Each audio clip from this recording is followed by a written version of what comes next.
Hey everyone, how are you today? Lovely Friday. Today we're going to show you how to make a canned salsa. Fall is coming. The first frost, we've had a few of them. Now it's time to take your lovely garden vegetables and preserve them for the winter months. So I'm going to show you guys how to make a really simple salsa that you can enjoy in January and February, or you can enjoy fresh. So we're going to start off with 8 cups of tomatoes, about 2 cups of green peppers, 2 cups or so of white onion diced, 3 cloves of garlic. We've got some cumin, about a teaspoon, 2 jalapenos if you want a spicy salsa. If you don't, well then omit the jalapenos. If you want a spicier salsa, you can use a habanero or a Scotch bonnet or whatever you like. We've got some oregano, about 2 teaspoons, about a half a cup of cilantro finely chopped, a cup of cider vinegar. You can use white vinegar if you like, but I like apple cider vinegar, so that's what I'm going to use. Some salt and some sugar. But we've got bees and we've got honey, so I'm going to use honey. Alright, so let me show you how. So first things first, we're just going to put our pot on a medium-high heat. And then we are slowly going to add our ingredients. So we're going to start with our onions and our garlic.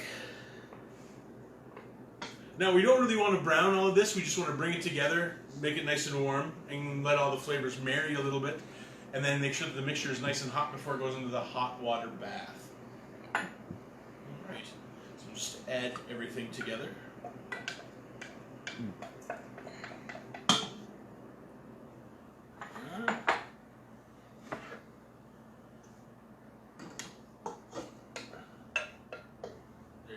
You'll notice that my tomatoes are a different color. We've got some beautiful heirloom tomatoes in the garden, so I thought I'd use those just to make the salsa look nice and interesting. Alright. You get your little shot of what it looks like all mixed up. Looks great. Alright. Now from there, I'm going to add my jalapeno, my salt, my oregano, the cumin,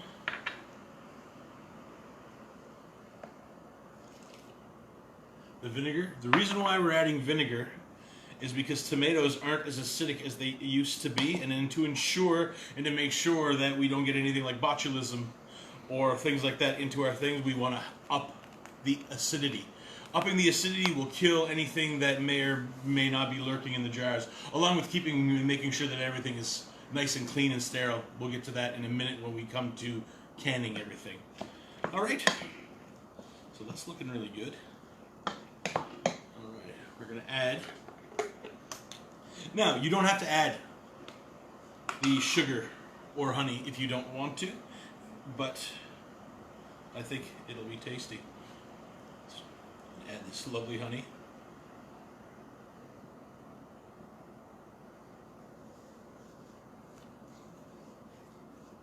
Do the mix.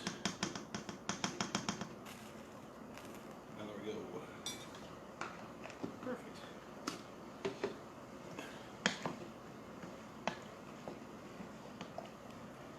And we're going to let this cook down for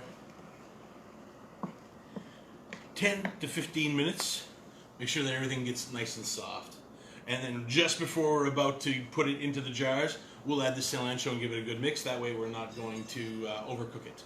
Alright, so when it comes to canning, what you need to do is you need to get yourself a big pot like this, a canning pot that you can buy at any grocery store, or check out the thrift shops, is my bet, or down at the boutique. We may have a couple, I'm not sure. See, what you're going to want to do is you're going to want to fill it with water, 3/4 of the way. You're going to have a lovely basket like this to put the jars in.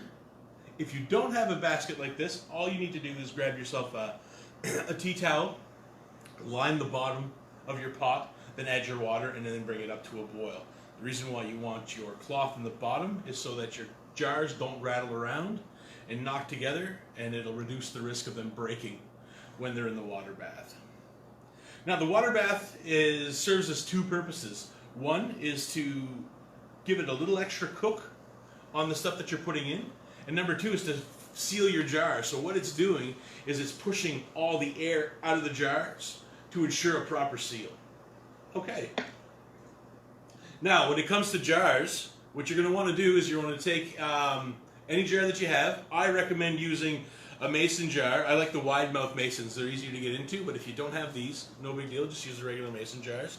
A lot of people may use jars like old tomato jars or old salsa jars and things like that. You could definitely use those. I don't recommend them because you can't ensure a proper seal. So if you're going to give this salsa out to friends and family, do it this way. If you're going to do it for yourself, then use any jar you'd like. But once they're done, I recommend putting them right in the refrigerator, not keeping them on the counter or anything like that, because we want to avoid any kind of infection or disease. Okay? Perfect. So what you're going to want to do is you're going to want to get this on a boil, and then you're going to want to grab your collars and sanitize them as well. Ooh, back to the jars. Sanitized. What you can do is you can either put them in your pot, drop them for 5 minutes, sterilize them, take them out, put them on the counter and let them cool. Or if you want, you can put them in the dishwasher and let them sanitize that way. I find it easier to put them in the dishwasher, then they're nice and clean. I put them down reversed like this. That means no particles get into them. And then when I'm ready to use or ready to fill my jars, I just flip them and then away I go.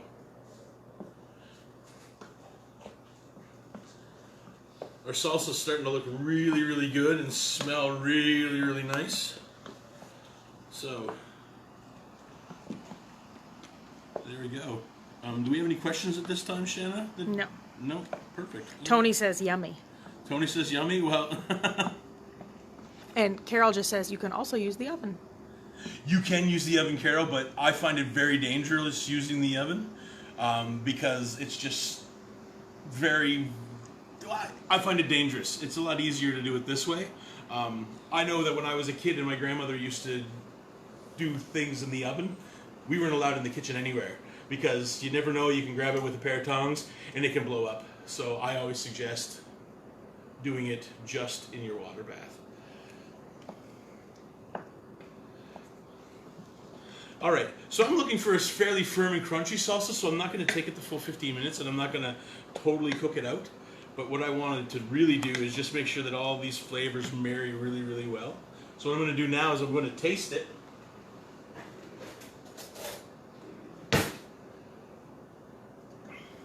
Remember when you're tasting stuff that you're going to feed other people?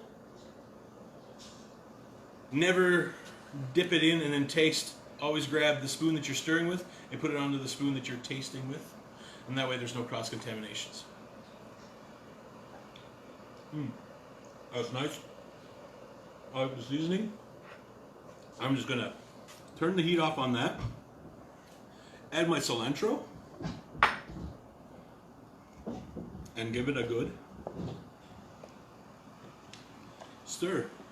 I wish you guys could smell this. This is fantastic. As soon as I added that cilantro, it added such a nice brightness. It's wonderful. So that's what we got right here. All right. So now comes the fun part. We're just going to start loading our jars. So what you'll need is a nice ladle. If you have one of these jar tongs, which are fantastic and keeps your fingers from getting too hot. There we go. So when you fill them up, you want to fill them up to right here on your jar, okay? You want to leave a headway or a space. There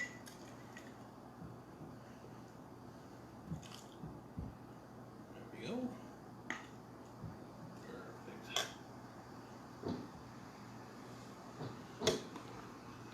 Now, the recipe I'm making should fill these 5 jars. Out. Perfect.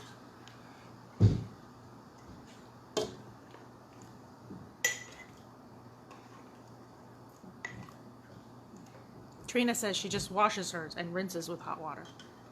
Her jars?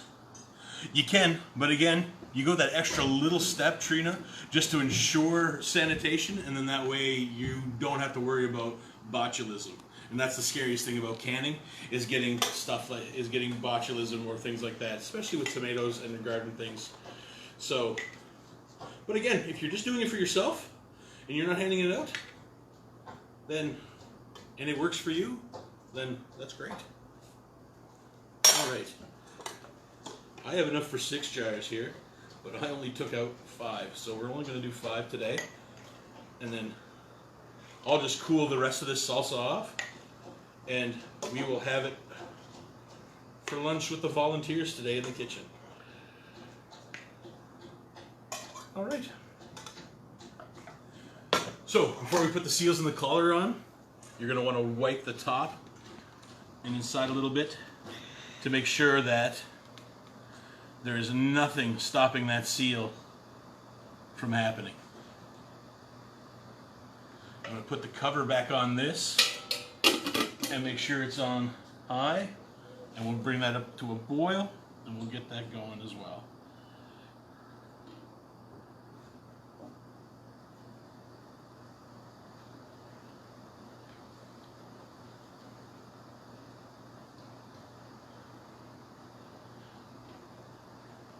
Now guys, if there's anything else you guys want to learn how to preserve, just send me a message on Facebook or fire me an email at kitchen@greenervillage.org, and then you might see it in the next couple weeks here on our Facebook Live. All right, so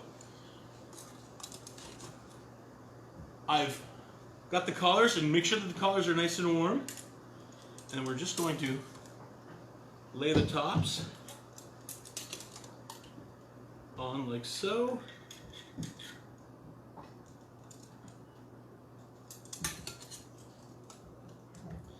And making sure that these tops are nice and warm will soften this red ring around, and that's what makes the seal. Okay. Now, when you're putting the collars on, you don't want to put them on really tight. You just want to snug them on just to say that they're on. Because too tight won't allow the excess air to escape from the jar. And then once the seal's on, and you'll hear that, once they come out, you'll hear a lovely pop. And then that'll be sure that, and that'll mean that your jars are nice and sealed. All right, boop. There we go. All right, there we go. We've got a lovely blanching water here, and we're just going to put our jars in there. I'm going to use my tongs and keep my fingers from getting burned.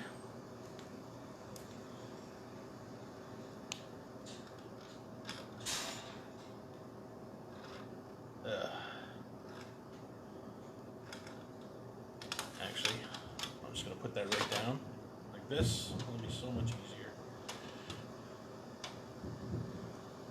So much easier, right? You'll love live.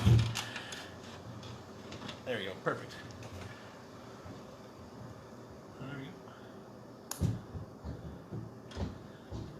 Now, when you're putting these in here, you want to at least have an inch or an inch and a half of water over your jars. That way, it'll ensure that your jars are completely sealed. And you can tell right away if you look at that jar right here. I don't know if you can see it or not. I can. Big old bubbles coming out.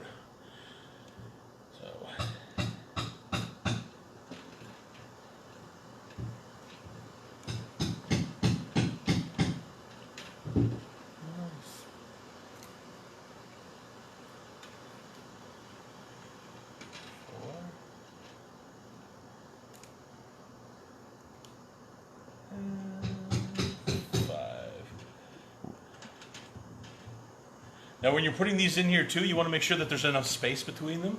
Again, to leave the airflow and allow everything to go through. And now we're just going to let them sit and boil for about 10 minutes or so. And when they're done, you're just going to take them out. We're going to put them here, and then you're going to let them cool down to room temperature, and then you're going to hear that magical popping that everyone likes when they're making cans. There we go. So that's pretty much salsa in a nutshell. Again, if you guys want to learn how to make any other preserves, feel free to drop me a line, and we'll let you know how, and we'll show you how. Perfect. Thank you. That's it. Have a great day.